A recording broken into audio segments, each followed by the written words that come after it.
خۆی بەڕاستیەکێ لە گرنگترین بابەتەکان ئەوەیە چاوەڕوانیکردنی خەڵق لەم بارودۆخە لە هەر ڕەنگە لەو پەڕی نائومێدیە بێ ئەوەی کە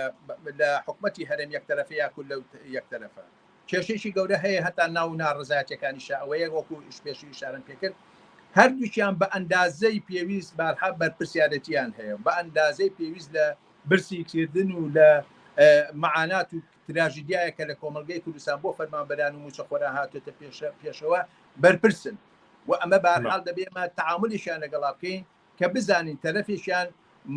با بڵێم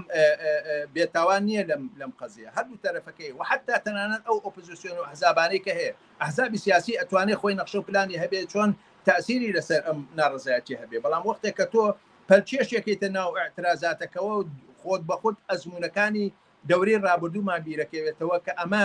ئیجابی نییە بۆ ناڕزایەتی بۆ شەقام بۆ جەنجێک کە ئێمە لەگەڵ دەسەڵاتاکەین حتا ئەگەر باسی جەنجی شەکەین باسی ناڕزایەتی شەکەین پێویستمان بۆەوە هەیە لەو دیدگایەوە تەماشای ئەم ناڕزایەتی بکەین تۆ تەنیا نەقابێشی کرێکاری نی بڵێ من موچەکەم زیاکەم جەنگ یعنی لەگەڵ نەعەدالەتیە یعنی ڕاوەسانە و ناڕزایەتی دش بە ستەم بە نابەرابەری بە گرتن مافکردن بە سەرکوتکردن بە ئازار و ئەشکەنجە کۆی ئەمانە دەبێت بێتە ئەو وشیاریەوە بێتە ئەو ڕێگەی کە تۆ پێویستی بە ئامراز و ڕێکخراوێکەیە ئامرازێکی سیاسی لە ئاستا و ڕاستای ئەو حرەکەتە جەماوەری لە کۆمەلگەی کوردستانە هەیە ئەمەش من پێم وایە وەک پرسیاری ئەو ڕەفیقەمان مەسەلەی ڕێکخراوبوونەکە دەورێکی کارا و گرنگی تیابینە